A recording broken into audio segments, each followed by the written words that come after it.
On va parler maintenant du sujet majeur ici sur le stand, c'est la rénovation énergétique, la transition énergétique pour être plus précise. Dans son engagement à être un influenceur de cette transition, Foncia a signé en 2022 son premier Green Deal visant à réaliser sur une durée de 3 ans des travaux de rénovation énergétique sur des centaines d'immeubles en France. Alors, comment s'est passé ce projet? Quel en est le bilan? Réponse avec mes deux invités aujourd'hui, Corina Ossachuk-Mahé, qui est responsable rénovation énergétique Foncia, et Philippe Pelletier, président du plan bâtiment durable. Bonjour à tous les deux, merci d'être avec nous. Bonjour. Bonjour. Alors, avant de rentrer dans le cœur du sujet, je vous propose de vous présenter en quelques mots. Corina, quel est votre rôle finalement au sein du département rénovation énergétique ? Alors, donc, je suis responsable rénovation énergétique dans le cadre de la direction méthode. Et mon rôle, avec mes collègues du service méthode notamment, est de mettre en place des process, de créer des outils, des supports à l'attention de nos collaborateurs du réseau en gestion locative et en copropriété, bien évidemment. On travaille également sur des supports à l'attention de nos clients. Et d'une manière générale, c'est d'animer le sujet de la rénovation énergétique auprès de nos collègues. Super, merci Corina. Philippe, le plan bâtiment durable, il a 15 ans cette année. Rappelez-nous sa mission principale. Alors c'est une mission publique, c'est-à-dire que le gouvernement m'a chargé d'animer le secteur de l'immobilier et du bâtiment pour aller vers des bâtiments sobres en énergie. Et le thème de la rénovation et le lieu des copropriétés est par excellence le terrain de jeu sur lequel je travaille. Alors mon boulot, c'est de créer de l'élan, de l'animation, de susciter une dynamique, d'inventer des solutions et de faire une sorte de passerelle entre les pouvoirs publics et la société civile. Si on revient juste sur le Green Deal, sur sa genèse, c'est un outil qui a été développé aux Pays-Bas. Quel est son engagement ? Oui, vous avez raison de citer les Pays-Bas parce qu'ils sont exemplaires, oui. Et on ne le sait pas, mais l'essentiel de leur droit de l'environnement est constitué de Green Deals. Qu'est-ce que ça veut dire? Ça veut dire qu'au lieu que ce soit une loi ou un décret qui sont généraux dans leur formulation, qui s'appliquent à tout le monde, c'est-à-dire à pas grand monde en réalité, ils personnalisent la relation sous forme de contrats qui sont passés entre une entreprise, un réseau, une fédération et la puissance publique, où l'entreprise, le réseau, la fédération vient dire « je suis capable de mettre la barre à ce niveau, voilà les engagements que je prends, et vous me garantissez que vous allez maintenir la loi pour que je puisse tenir mes engagements dans la durée, vous allez m'aider à faire connaître les engagements que je prends ». Voilà, c'est cette formule toute simple que j'ai trouvée aux Pays-Bas et j'ai essayé de l'acculturer en France. Donc on a fait quelques Green Deals et celui avec Foncia est tout à fait exemplaire. Ah oui, il a eu beaucoup de succès, on va y revenir. Corina, du coup, dans le cadre de ce Green Deal passé avec Foncia, le succès a été au rendez-vous, mais d'abord expliquez-nous comment il s'est mis en place. Alors le sujet de la rénovation énergétique a été un des sujets phares de toutes les façons. Il faisait toujours partie des missions et de gestionnaires de copropriété. Mais au moment de la mise en place du dispositif MaPrimeRénov', nous avons décidé de mettre un peu plus de dynamique sur le sujet de la rénovation énergétique. Et nous avons créé, dans tous les cabinets de France, on a mis en place des référents de la rénovation énergétique. 70, je crois. 70, exactement, qui sont des véritables ambassadeurs du sujet de la rénovation énergétique et qui sont aussi notre relais, on va dire, dans les cabinets. Nous avons également commencé par former tous les gestionnaires copropriétés à la rénovation énergétique. Et il y a eu donc une vague de formation auprès de tous nos collaborateurs. On a 1200 collaborateurs qui ont été formés.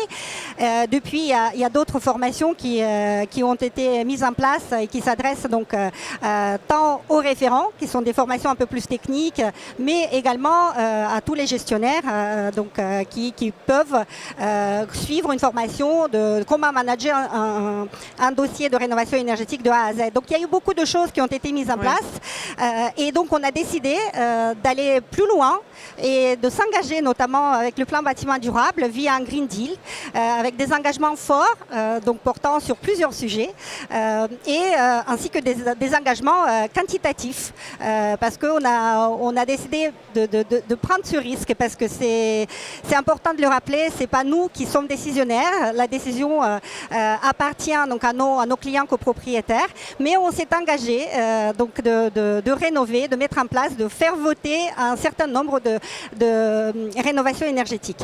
Et donc c'est là où on a vu avec le plan bâtiment durable, où on a rédigé ensemble ce Green Deal avec des engagements très forts.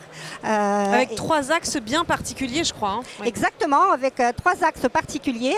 Axe collaborateur, parce qu'il est important, comme je disais, que le collaborateur soit formé, qu'il ait à sa disposition les supports, les outils nécessaires pour mener à bien ces projets de rénovation énergétique, qui ne sont pas toujours faciles, loin de là. Donc également un axe à l'attention de nos clients, pareil, les accompagner, leur mettre à disposition certains supports. D'ailleurs, il y en a un qui est sur notre table, et c'est le guide de la rénovation énergétique. Et puis également, un autre axe, c'est vis-à-vis des partenaires, parce que effectivement, pour mener à bien ces projets de rénovation énergétique, il faut être bien entouré.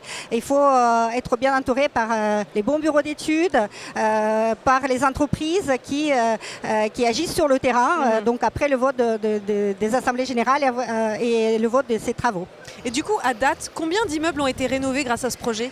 Alors j'ai le plaisir d'annoncer encore plus d'immeubles parce qu'effectivement j'ai eu l'honneur de présenter il n'y a pas très longtemps lors de l'Assemblée générale du plan bâtiment durable les résultats.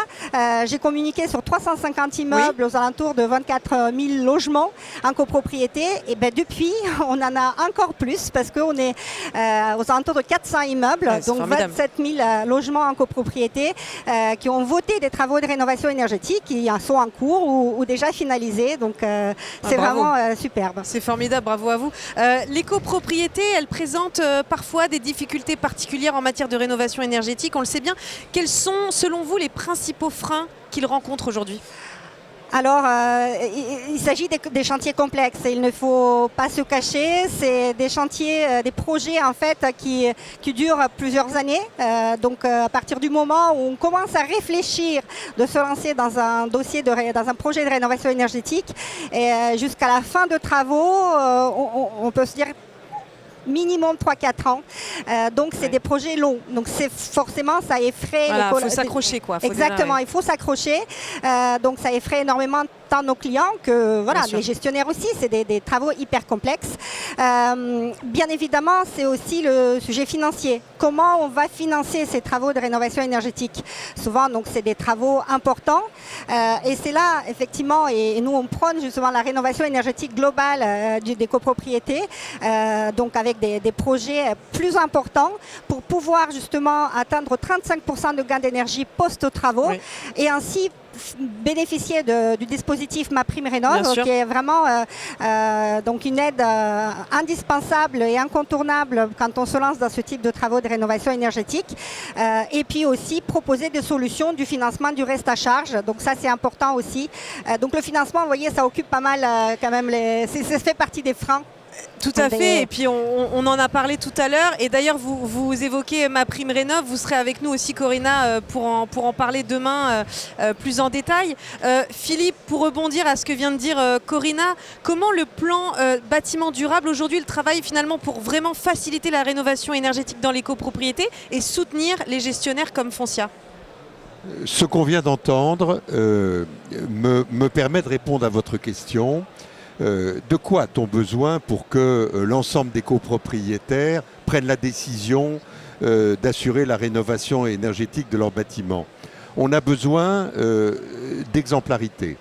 Et cette exemplarité, on va la trouver à la fois parce qu'il y aura des immeubles rénovés dans lesquels les copropriétaires seront contents et que le bouche à oreille fera Bien que sûr. d'autres copropriétaires passeront à l'action, mais aussi parce que cela sera rendu possible dès lors que le syndic de copropriété a compris que cette opération, ce n'est pas une opération banale comme les travaux ordinaires qu'il réalisait auparavant, et qu'il faut pour cela se muscler. Et ce que vient de dire Corinna en traduit bien la réalité. D'une part, faire en sorte que les copropriétaires soient formés à cette donne nouvelle, car on est dans l'innovation. Et d'autre part, faire que, vous les avez appelés les partenaires, c'est-à-dire les prestataires, l'ensemble des entreprises de la maîtrise d'œuvre qui va intervenir à vos côtés, soit au bon niveau et puissent être de véritables partenaires de l'opération. En somme, il faut qu'à la fois on stimule la demande du côté des copropriétaires et à la fois que l'offre de travaux et de services se mette en bon état de marche. Et l'avantage de ce Green Deal, c'est qu'il joue sur l'ensemble des tableaux. On s'adresse aux copropriétaires, aux collaborateurs, aux partenaires. Et je crois que c'est la bonne méthode. Donc, j'ai besoin de ça. J'ai besoin de cette démarche qui est une démarche collective, globale, pour, en somme, faire que le plus grand nombre de bâtiments bascule dans cette économie moderne où le bâtiment consomme moins d'énergie et où les émissions de gaz à effet de serre s'en trouvent réduites. Et quand on voit le résultat absolument incroyable de ce bilan Green Deal, on peut être qu'optimiste, on peut être qu'enthousiaste en tout cas. Quelle est la suite de ce premier accord ? Alors moi j'ai très envie de dire à Foncia, vous avez franchi une première marche avec talent, puisque vous êtes déjà au-dessus de la première marche. Construisons ensemble la marche d'après, c'est-à-dire inventons un nouveau Green Deal où les objectifs qualitatifs que vous allez porter vont être rehaussés, puisque vous savez maintenant votre capacité de faire, l'apprentissage est réglé, où des objectifs quantitatifs plus nombreux, bien adaptés à l'attente des copropriétaires vont pouvoir être actés, et où peut-être vous allez mettre un accent sur un sujet majeur d'aujourd'hui, qui est comment j'embarque les copropriétaires bailleurs. Comment je fais en somme que les logements énergivores qu'ils mettent en location perdent ce caractère indécent très vite pour que le locataire vive mieux dans le logement. Eh bien, c'est tout cela que je mets sur la table. Si vous êtes partant, allons-y et on signe rapidement le Green Deal numéro 2 qui permettra à Foncia de grandir et à son exemplarité de croître. Nous sommes partants, Philippe. Corinna est partante, on s'en doute. Un dernier mot peut-être, Corinna, pour nos internautes qui nous regardent en direct sur YouTube. Alors un dernier mot, la rénovation énergétique est une véritable occasion de valoriser son bien, de consommer moins et mieux. Donc faire des économies d'énergie notamment, et puis tout simplement être bien chez soi. Donc n'hésitez pas à vous rapprocher de votre gestionnaire et il vous aidera à franchir ce pas et vous aidera à mettre en place un véritable projet qui répondra aux attentes de la copropriété.